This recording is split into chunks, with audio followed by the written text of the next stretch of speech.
Hi sir. ఆయన్ని కొడాలి నాని గారు అంటేనే గుడివాడ 3 సార్లు 4 సార్లు ఎమ్మెల్యేగా గెలిచారు టీడీపీ నుంచి, అటు ఎన్నో పార్టీల నుంచి. అవును. అయితే రీసెంట్ గా ఒక 4 రోజుల కింద జగన్ గారిని కలిశారు.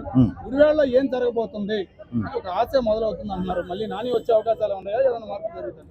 అది ఎలాగంటేనండి, కలవటం మొన్న 2024లో కూటమి ప్రభుత్వం వచ్చాక ఎలాగైందంటే, ఒక 6 నెలల పాటు కొంచెం మాట్లాడినా తిరిగినా కానీ ఒక సంవత్సరంన్నర నుంచి ఆయన సైలెంట్ అయిపోయాడు.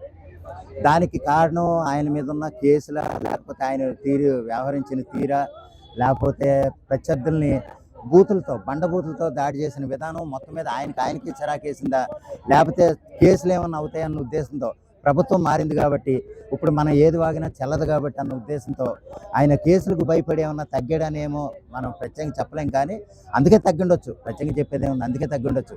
ఎందుకంటే వాళ్ళ ప్రభుత్వంలో ఎంత వాగినా వాళ్ళకి సరిపోయేది, దానికి తగిన ప్రతిఫలమో పేటీఎం డబ్బులు వాళ్ళకి వచ్చాయి.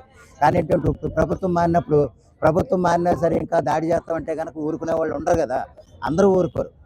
పోనీ ఎందుకంటే తింటున్న అదే కంచంలో వాళ్ళు వేసుకుంటే ఎవరు ఊరుకుంటారు? అదే టైంలో వీళ్ళని ప్రభుత్వం మారిన తర్వాత కూడా రకరకాల విమర్శలు చేసి బండబూతులతో దాడి చేద్దామంటే ఒప్పుకోరు కాబట్టి సరే అదైందండి.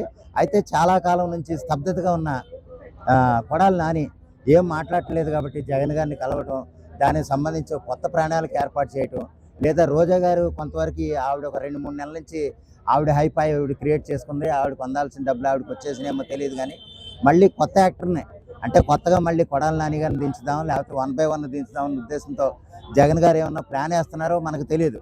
అయితే ఏదేమైనా సరే కొడాలి నాని గారు మళ్ళీ యాక్టివ్గా తీసుకొచ్చే విధంగా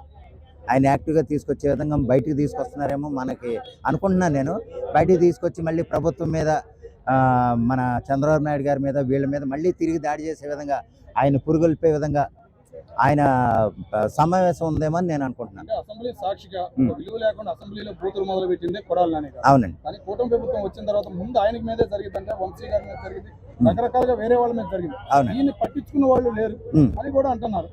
ఏంటంటారు? కుల రాజకీయం అంటారా ఇది? మరి ఎందుకు జరుగుతుంది? చంద్రబాబు నాయుడు గారు అయినా ఎందుకు చర్యలు తీసుకోవట్లేదు అని అంటున్నారు. దాని గురించి ఏమంటారు? అది ఎలాగంటే అండి, కుల రాజకీయాలు అది కాసేపు ఈ మాట అది పక్కన పెడితే, ఇప్పుడు కొడాలి నాని గారు సైలెంట్ అయిన తర్వాత కాసేపు ఆగటం మంచిదన్న ఉద్దేశం. ఆగుదాం, సరే మాట్లాడలేదు కదా, మాట్లాడితే అప్పుడు చూద్దాం. ఎందుకంటే ఎవరి మీద లేనన్ని కేసులు అయితే కొడాలి నాని మీద ఉన్నాయి. దానికోసం అయితే ఊరికినే వదిలేరండి. ఎందుకంటే రోజా ఆవిడ మీదే ఒక కేసు అవటం, దానికి ఇది అవటం, ఆడుకో ఆంధ్ర ఉంది కదా, దాని మీద ఆడుతా ఆంధ్ర, దాని మీద 100 కోట్ల స్కామ్ ఆవిడ బయటపడింది. దాన్ని కొంచెం అలా ఉంచారు. అయితే ఏంటంటే సరే చూద్దాం అన్న వేచి ఉండే ధోరణి కొంత మైనస్ అవుతుందేమో అని నేను అనుకుంటున్నాను.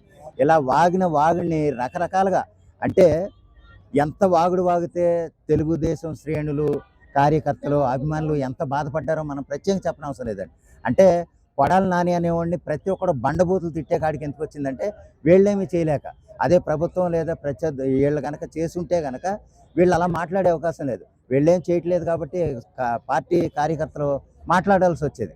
కరెక్ట్గా చర్యలు తీసుకుని కూటమి ప్రభుత్వం, లేదా అంటే చంద్రబాబు నాయుడు గారు లేదా పవన్ కళ్యాణ్ గారు, అంటే ఉప ముఖ్యమంత్రి స్థాయి అంతవరకు కాకపోయినా చంద్రబాబు నాయుడు గారు ఫస్ట్ ఇనిషియేషన్ తీసుకోవాలి కాబట్టి ఆయన కొడాలి నాని లేదా వల్లభనేని వంశీ మీద తీసుకున్నారు. ఓకే, నందిగం సురేష్ వీళ్ళందరూ సైలెంట్ అయ్యారు. వాళ్ళు ఎవరు బోరగడ్డ అనిల్లు సైలెంట్ అయ్యాడు, అరెస్ట్ అయ్యాడు, తన్నేరు, బాగానే ఉంది. కానీ కొడాలి నానిని వదిలేయటమే ఆశ్చర్యంగా ఉంది. ఇక్కడైతే కుల రాజకీయాలు నడుస్తున్నాయి అంటంలో సందేహం లేదు. అటువంటి వాడిని కూడా జైల్లో పాడేసి ఇవ్వాల్సిన మర్యాదగా ఇచ్చేసి ఉంటే కనుక ఆడు మళ్ళీ జగన్ గారిని కలిసే అవకాశం లేదు, మళ్ళీ తిరిగి నోరు తెరిచి బండబూతు వాగే అవకాశం లేదు.